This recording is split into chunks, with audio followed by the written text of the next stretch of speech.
tarde. Vou chamar de novo o Dr. Carlos Stefano Hoffman Brito para a aula da importância da ultrassonografia musculoesquelética nas doenças ocupacionais. Bom, então vamos lá. Doenças ocupacionais, né? O termo hoje utilizado é DORT, doenças osteomusculares relacionadas ao trabalho. Agora, tem pessoas que preferem usar o termo distúrbios osteomusculares. Já foi chamado de LER, lesões por esforços repetitivos, e já foi chamado de várias coisas: doenças cérvico-braquiais ocupacionais, afecções traumáticas cumulativas, síndrome de overuse, tenossinovite dos ditadores, etc. Então isso mostra para a gente que foi evoluindo de uns termos que eram inadequados porque a doença era mal compreendida. O conceito, então, pelo INSS de 88 aqui no Brasil, conceito de DORT: síndrome clínica caracterizada por dor crônica, acompanhada ou não de alterações objetivas que manifestam principalmente na região cervical e cintura escapular. O diagnóstico ele é feito pelo estabelecimento de nexo causal entre os sintomas e o trabalho, o que só pode ser feito pelo médico de trabalho. Ele tem que examinar o paciente e provavelmente o certo, né, seria ele ir no local de trabalho, ver as condições, etc. e tal. E essa doença é um troço que passou por várias etapas. Há alguns anos atrás, aí, algumas 10 ou 20 anos, todo mundo tinha LER. Com a epidemia no Brasil e no mundo também foi, e todo mundo tinha LER, todo mundo chegava com órteses, e começou a gerar tanta afastamento de trabalho, tanta aposentadoria, todo mundo querendo encostar pelo INSS, que o INSS em 88 modificou o nome e modificou a forma de diagnosticar. E foi uma época que o transtorno musculoesquelético estava começando e todo mundo tinha tenossinovite. Tinha serviço que ia já estava carimbado: tenossinovite, tenossinovite, tenossinovite. E não tinha estudo da anatomia do punho, igual a gente tem hoje não. Era tenossinovite dos extensores, tenossinovite dos extensores, síntoma do carpo, milhões de pessoas operando sem ter a síntoma. Bom, e qual é a contribuição da ultrassonografia? Isso foi evoluindo, foi melhorando. Hoje essa epidemia diminuiu, a gente não vê mais tanto assim. O que aconteceu? Frequentemente os exames de imagem são normais na DORT. Então, a contribuição da ultrassonografia vai ser muitas vezes para afastar uma doença visível macroscopicamente, um dano anatômico visível no ultrassom. O ultrassom é normal, mas a pessoa tem a dor. Uma vez estava fazendo ultrassom lá no hospital e, por coincidência, eu atendi minha irmã. Aí ela falou: ó, o paciente que saiu daqui falou que vai entrar aqui, vai rasgar o exame, jogar na sua cara e vai te xingar. Aí, tá bom. Mas a paciente entrou, ela foi embora. A paciente: doutor, senhora, por que o meu exame está normal? Eu sinto dor. Olha, não, meu senhor, o seu exame está normal porque eu não encontrei nenhuma lesão, o ultrassom é normal, não estou medindo a sua dor, eu estou medindo os tendões estão normais, o bursite, e era uma febre assim, né? Era ultrassom de ombro, cotovelo e punho, direito e esquerdo. Isso diminuiu muito. O paciente deu-se por satisfeita e foi embora, enfesada. Provavelmente foi fazer ultrassom em outro lugar. Aí eu vi o seguinte: eu sempre conversava com meus pacientes, sempre converso, mas essa eu estava cansada, resolvi não conversar, e foi a que reclamou.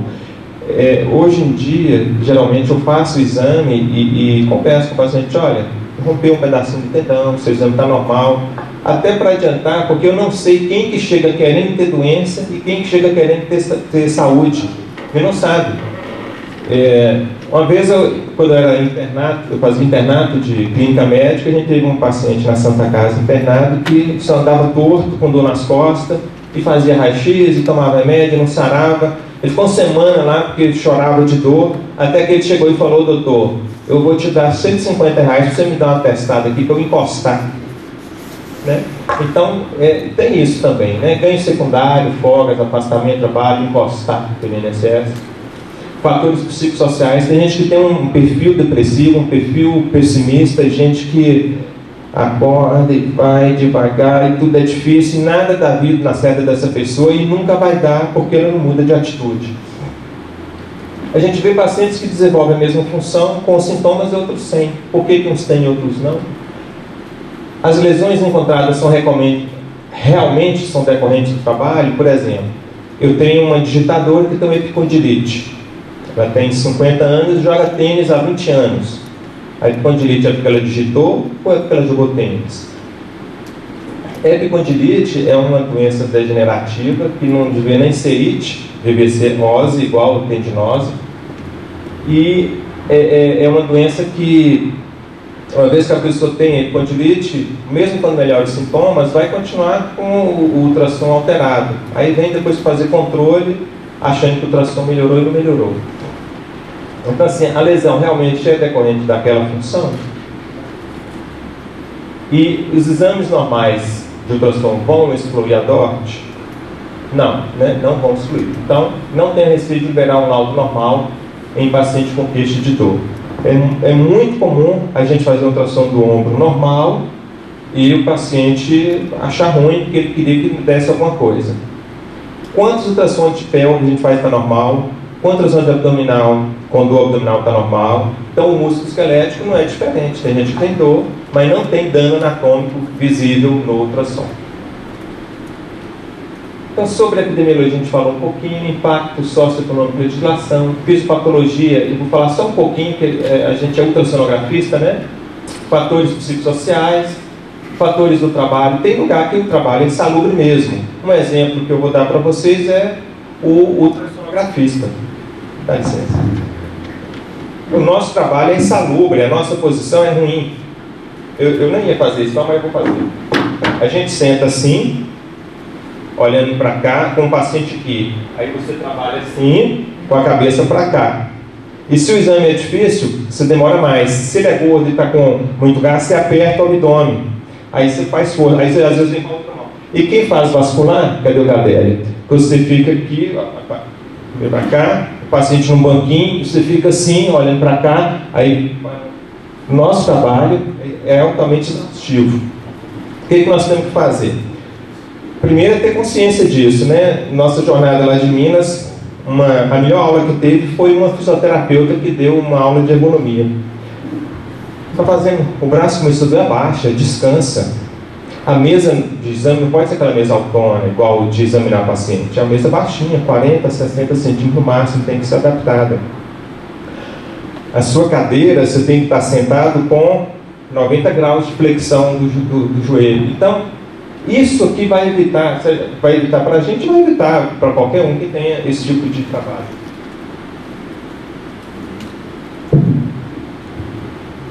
Acho que esse toque aqui da ergonomia é mais importante do que o resto, né? Recentemente, países industrializados testemunharam um aumento vertiginoso do número de casos de DORT, em virtude de vários fatores, relacionados mesmo ao trabalho. Você tem que produzir, aquele estresse é muito ruim, aí a pessoa não dorme direito, não descansa, no outro dia está quebrado, e aí entra num ciclo vicioso. Maior conhecimento da população sobre Lé, isso fez aumentar muito, né, pai? Fulano está com Lé, ficou 15 dias sem trabalhar, eu vou também, aproveito e viajo. Avanço de técnicas diagnósticas. Bom, principais síndromes clínicas, vamos referente ao aparelho locomotor, cervicalgias, síndrome dolorosa miofascial, síndrome fibromialgica e tendinopatias. Essas três primeiras aqui são as campeãs de prevalência e nós não vemos alteração nenhuma no ultrassom. Tendinopatia a gente vê. Aí entra a mangueira flotador, tendão da cabeça do bíceps, expulsa subacromial e subdeltoideia, epicondilites, tenossinovite de Dequerden, tenossinovite dos extensores dos dedos e do carpo, dos flexores dos dedos e do carpo, neuropatias. Síndrome do túnel do carpo é a síndrome compressiva mais comum disparada de todas. E a segunda é a síndrome do túnel cubital, síndrome compressiva do nervo ulnar ao nível do cotovelo. Outras mais raras, interósseo posterior, desfiladeiro torácico, pronador redondo, canal de Guion. O síndrome do desfiladeiro torácico é uma patologia que a gente avalia mais com o exame vascular, né? Então eu não vou falar dela aqui não. das outras cistos sinoviais, cistos gangliônicos, dedo em gatilho, dor difusa inespecífica dos membros superiores. Então, quais achados possíveis da ultrassonografia? As tendinopatias, as neuropatias, os cistos, o dedo em gatilho.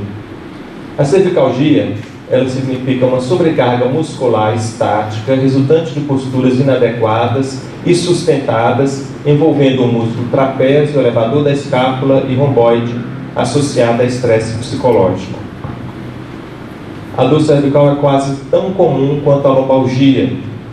A lombalgia, todo mundo sabe que é a queixa mais comum no consultório da ortopedia. A cervicalgia está quase igual. Cervicalgia pode vir de síndromes compressivas nervosas, de radiculite cervical, etc. Mas nos pacientes mais jovens não é comum. A maioria das vezes são cervicalgias decorrentes de síndrome dolorosa miofascial, que é dor e espasmo muscular secundários à contração prolongada, aos movimentos repetitivos, às posturas inadequadas e ao estresse psíquico. Vê que o estresse psíquico está presente em todas. E eu posso me estressar porque o meu trabalho é altamente estressante, eu posso me estressar porque eu fico estressado o dia inteiro. Então é um vício meu, é um vício. A gente tem vício postural, a gente tem vício de pensamento. Tem gente que lamenta o tempo todo, já viu isso? Já conhece alguém que lamenta? E é uma enfermidade mental de difícil tratamento, de difícil controle, até no plano espiritual. A pessoa fica com aquele vício e não sai daquilo. Síndrome dolorosa miofascial. Então tem espasmo muscular, que vai levar a compressão vascular, diminuição do suprimento sanguíneo, vai afetar a bomba de cálcio, bloqueia o relaxamento muscular e entra no ciclo vicioso de espasmo muscular. Eu vou ter micro-rupturas do retículo sarcoplasmático, liberação extracelular de cálcio e acúmulo de substâncias algeogênicas, serotonina, prostaglandinas, íons, bradicinina, radicais ácidos. Então, isso aqui é uma alteração que no ultrassom não tem dano anatômico e dói mesmo. A gente que trabalha com ultrassom, a maioria tem uma dor nas costas, tem um mau peito, tem uma coisa. E a síndrome fibromiálgica, dor generalizada com duração superior a 3 meses, em 4 quadrantes ou predominante em um hemicorpo. Também tensão muscular, fadiga, rigidez matutina, falta de energia, distúrbios do sono, ansiedade, depressão, hipocondria, cefaleias crônicas, bexiga irritável, colo irritável, parestesias sem padrão dermatométrico. Nas parestesias a gente precisa realmente excluir a neuropatia compressiva e entra o ultrassom. Então vamos falar um pouquinho das nossas tenossinovites, manguito rotador. A gente sabe que o manguito rotador, vai ter uma aula de ombro, né? Então, ele é composto pelo tendão do subescapular, do supraespinhal, mais posterior que eu tenho o infraespinhal e o redondo menor. Esse manguito rotador, esses tendões formam como se fosse uma manga de camisa que cobre a cabeça do húmero quase totalmente, mas não na sua porção mais inferior. Ele é coberto por bursas, são muitas bursas que tem e são variáveis, mas essas aqui são as frequentes, que todo mundo tem. A subdeltodeia e a subacromial.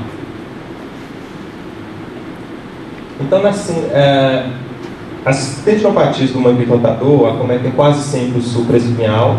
Os outros tendões geralmente são acometidos depois que o supra já está lesado. A teoria de síndrome do impacto predominou durante a década de 70, 80, 90. Em 2000 para frente começou a perceber que muitos estudos mostraram que, na verdade, o que ocorre não está relacionado ao pinçamento subacromial, mas uma doença degenerativa do tendão, própria da idade, mas não jogou por terra toda a teoria da síndrome do impacto. Ela pode acontecer também. O que eu vou encontrar então no tendão? Um tendão espessado, em comparação com o outro lado, hipoicogênico, heterogêneo, uma ou todas essas alterações. Aumento de calibre, hipovitalidade, heterogêneo. Não preciso ter todas elas, basta ter uma delas para eu ter uma tendinose, ou preferencialmente hoje a gente, em vez de falar nem tendinite aguda nem crônica que já caiu por terra, É tendinose ou tendinopatia. Se você usa tendinopatia, você não erra. Então aqui, ó, um caso de... Deixa eu clicar no dedinho no filme aqui. Tendinopatia do supraespinhal, um tendão espessado, heterogêneo.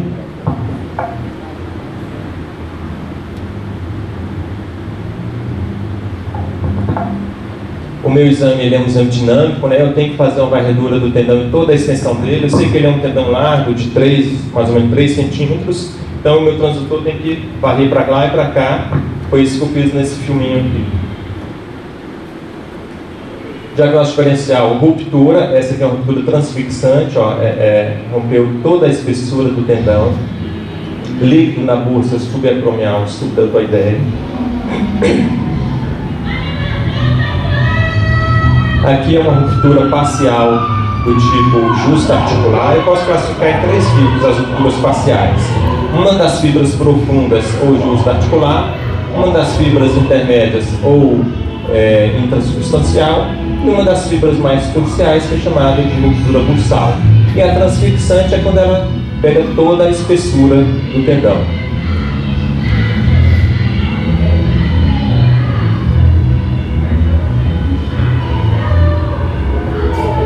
Aqui, ó, fazendo aquela varredura de lateral para medial, aqui eu estou na área da ruptura. No início, ele estava inteiro. Aqui, ó, ele está inteiro. Quando eu cheguei mais para a zona crítica, que é o lado mais medial, ele tem uma ruptura transfixante. Então, exame dinâmico. Aqui uma outra ruptura transfixante. Essa é uma ruptura fácil e boa de ver, porque tem muita efusão líquida que comunicou a superfície articular com a bursal. Então, o líquido da articulação, ele comunica com o líquido da bursa. Aqui eu estou fazendo uma compressão, estou espremendo o líquido para o lado e estou vendo aqui, ó, a ruptura completa, fragmento de tendão solto aqui.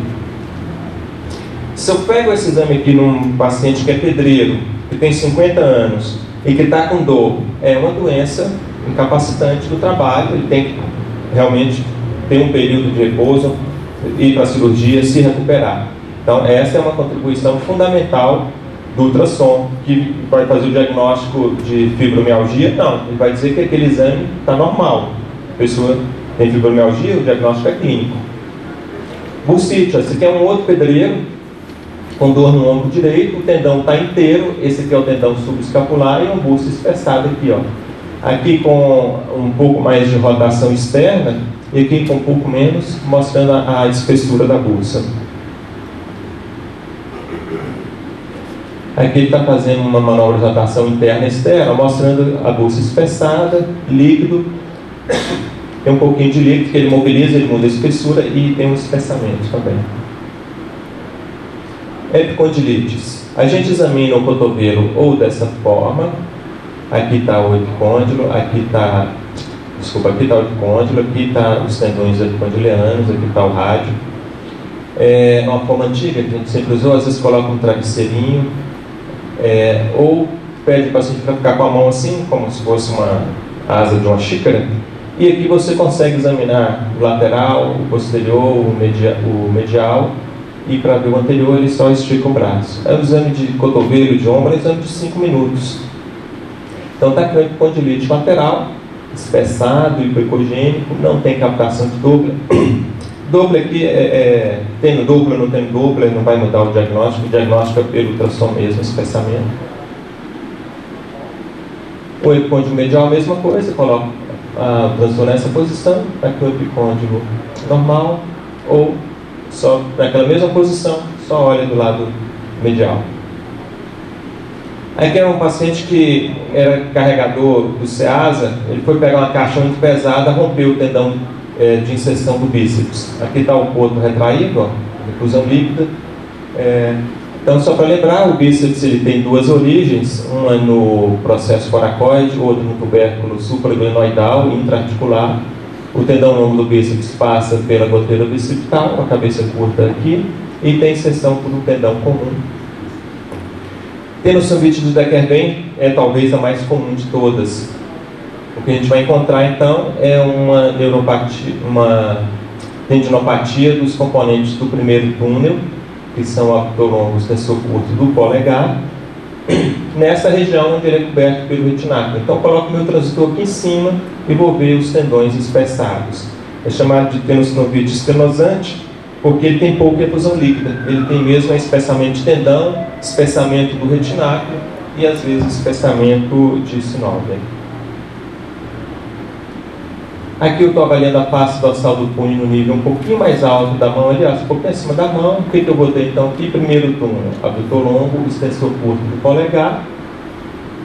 Segundo túnel, extensor radial longo do carpo, extensor radial curto do carpo. Terceiro túnel, extensor longo do polegar. Ele está separado do segundo túnel pelo tubercle de lista. Medial a ele tem os tendões do quarto túnel, que são o músculo extensor comum dos dedos. Ele vai ter 4 tendões, um para cada dedo, 2, 3, 4 e 5, menos para o polegar, e um extensor próprio, que é o do indicador. Então ele tem 5 tendões. O sexto túnel é o extensor próprio do quinto dedo, o quinto túnel, e o sexto é o extensor do carpo. Então eu tenho aqui um corte transverso do punho, primeiro túnel. Aqui eu fiz um corte dessa imagem a esse nível, então eu tenho esse ossinho que é a ulna, aqui é o rádio, aqui o tubercle de lista. Então tem segundo, terceiro, quarto e quinto túnel. Aqui uma imagem ampliada do segundo túnel, porque aqui ele está fazendo curva, então a imagem fica meio borradinha. Aqui eu peguei a imagem mais retificada, o tendão fica melhor. Aqui deu anisotropia. E aqui o sexto túnel, feito a esse nível, veja que ele tem um sulco por onde ele passa, o retináculo por cima. A imagem retificada para a gente não coloca no laudo torta, né? A gente pinta dessa forma. E aqui também é do primeiro, ela não vai ficar torta, eu coloquei torta só para a gente acompanhar a curvatura anatômica. Então isso aqui é onde é que vem, ó. Olha que é até visível isso aqui. E esse teste, chamado de Finkelstein, é um teste doloroso. O paciente aperta o dedo e vira a mão para frente e ele refere dor nesse ponto. E a gente examina nesse ponto, o transitor está nessa região. E os tendões aqui espessados, olha que ele não está hipoicogênico, ele está hiperecogênico. Então isso é um sinal de tendinopatia também, tá? Um tendão arredondado, hipervisibilidade do tendão, está mais visível do que habitual. Então não espere encontrar tendão hipoicogênico, embora nos livros fala, nas provas caia hipoicogenicidade, na prática a gente vê isso, tendão hipervisível, ecogênico, arredondado e principalmente espessado. Outra tendinopatia que a gente vai ver nas docs, tenossinovite dos extensores e flexores do dedo do carpo. Então aqui eu tenho uma tenossinovite dos tendões do segundo túnel, os extensores radiais longo e curto do carpo, inclusive com aumento da vascularização, então tem sinal de atividade. No exame físico a gente palpa nessa região. Essa síndrome da intersecção é onde os músculos do primeiro túnel cruzam por cima dos tendões do segundo, comum em pessoas que parafusam muito, que fazem esforço repetitivo mesmo. Quando você palpa e ele mexe os dedos ou mexe a mão, você sente uma crepitação. Aqui um comparativo do direito com o esquerdo, olha, está muito grande isso aqui comparado com isso. Aqui no longitudinal, mostrando os tendões realmente espessados, a bainha sinovial espessada com aumento da vascularização, comparando com o outro lado.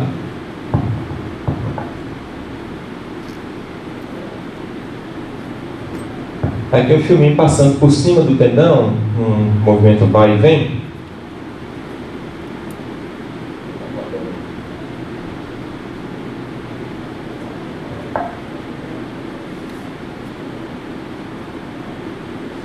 Aqui, ó. Os músculos do primeiro túnel cruzaram aqui por cima, ó. Eles vêm daqui e pulam para cá.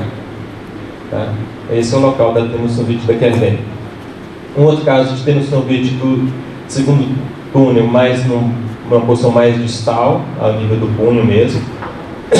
Tenossinovite do terceiro túnel, direito com tenossinovite, esquerdo normal. Tenossinovite do quarto túnel, comparativo aqui. A gente não precisa comparar todos os casos que a gente já tem certeza, mas para fazer documentar, às vezes é bom, para a aula então é ótimo. Mas para o médico ver é bom também, eu gosto das imagens comparativas. Aqui o E sexto túnel também, punho direito normal, punho esquerdo com tenosynoviite.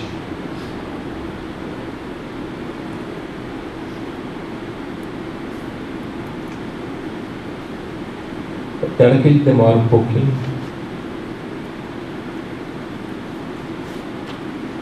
É porque o músculo elétrico é um exame muito dinâmico, né? Como o ultrassom é. Então vale a pena a gente ver a imagem dinâmica, porque como a gente faz.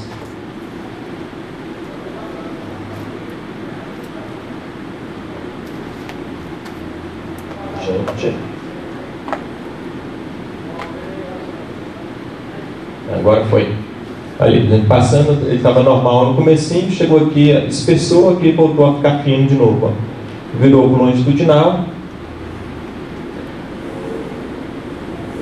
espessado aqui, ó, nessa região, e é bem onde ele passa no punho mesmo. Neuropatias, a gente já falou, né, uma série de neuropatias. A mais comum é a compressão do nervo mediano no túnel do carpo. Então, esse corte aqui está feito um pouquinho mais baixo do que aquele primeiro para ver a face dorsal. Eu vejo aqui ao nível do carpo mesmo. Aqui eu tenho o nervo mediano.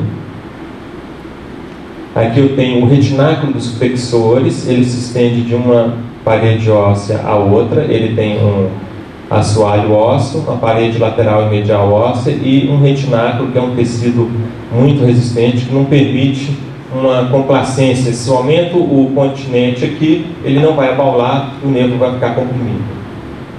Aqui o tendão do flexor longo do polegar e os tendões flexores superficiais e profundo dos dedos. Então eu tenho 9 tendões dentro do túnel e tenho também o nervo mediano.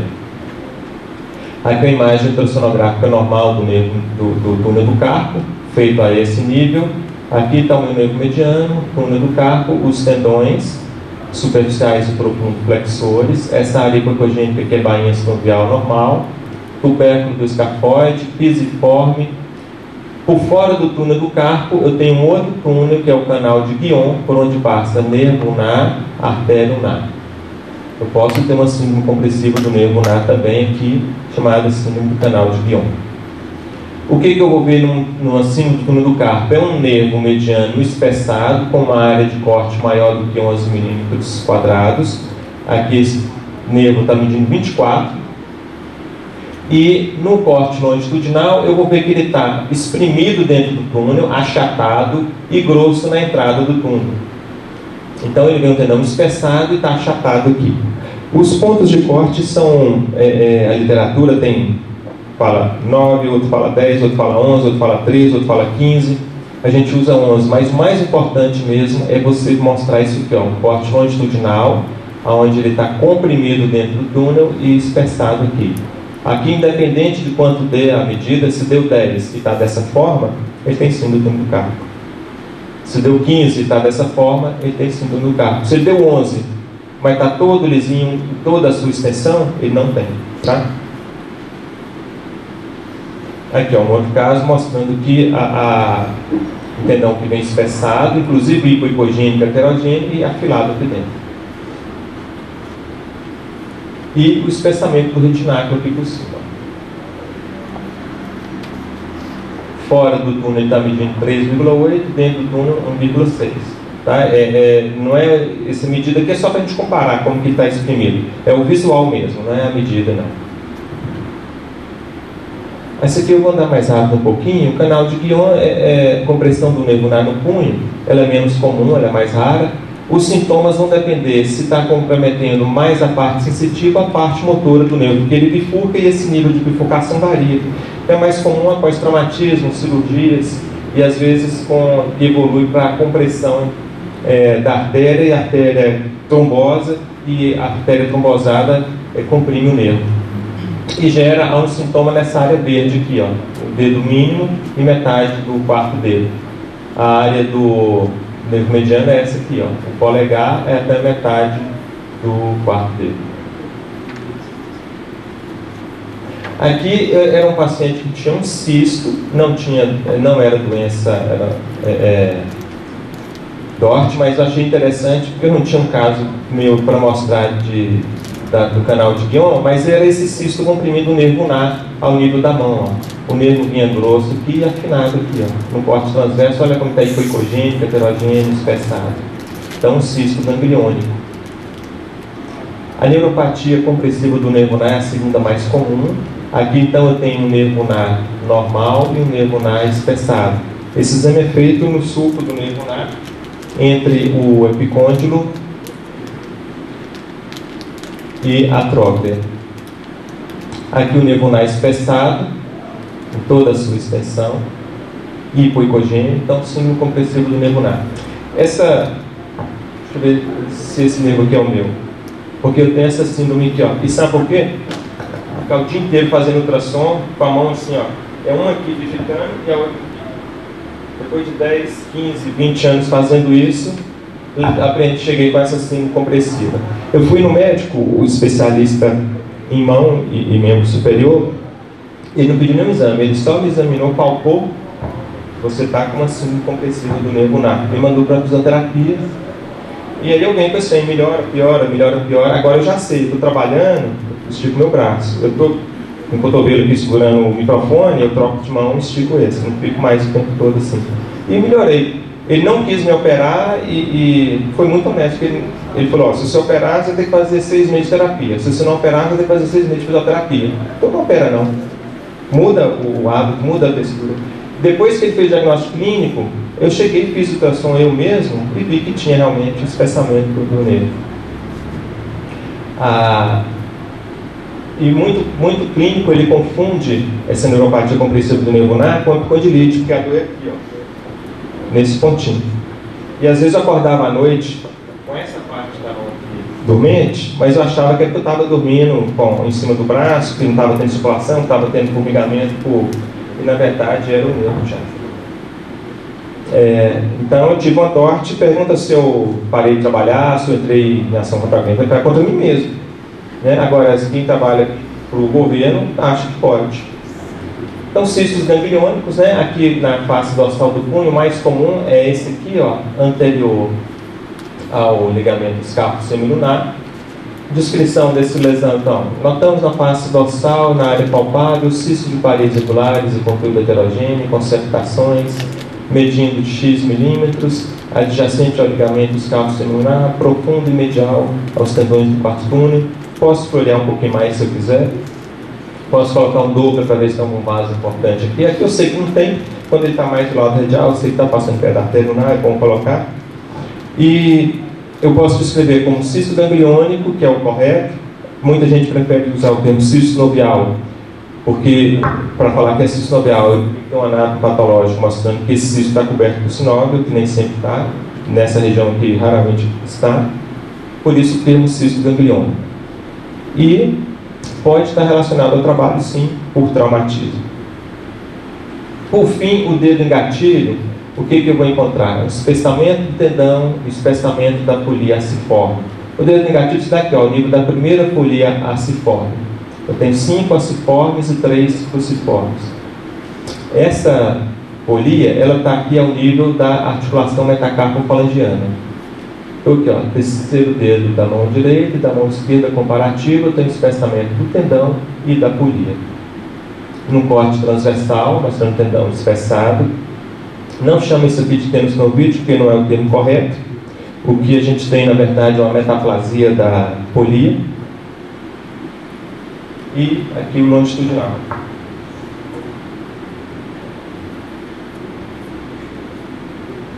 O que acontece nisso aí é isso aqui, é um engatilhamento. O exame dinâmico a gente sente esse ressalto, o paciente fecha o dedo, na hora de abrir, o dedo não vai, tem que pegar com a outra mão e virar. Aqui um ganho de gatilho com a sonda de 18 MHz, vira covardia, porque você consegue ver com detalhes, aqui ó, o lado normal, a polia normal, fininha, é submilimétrico essa escala, e a polia espessada. E você consegue uma imagem desse tamanho. Isso aqui é a polia. A polia e o tendão. Aqui acabou. É só falando aqui os tipos de atividades com as afecções musculoesqueléticas e com a ocupação mais comum. A gente não precisa saber isso, mas só saber que tem realmente essa relação. Obrigado.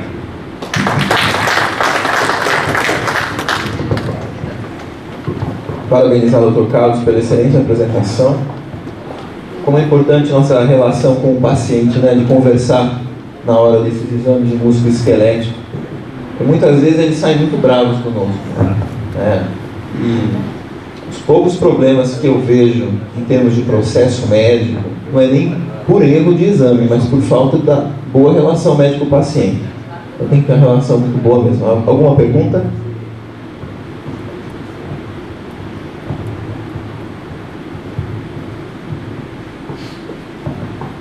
Não tem pergunta. Então vamos partir para a próxima.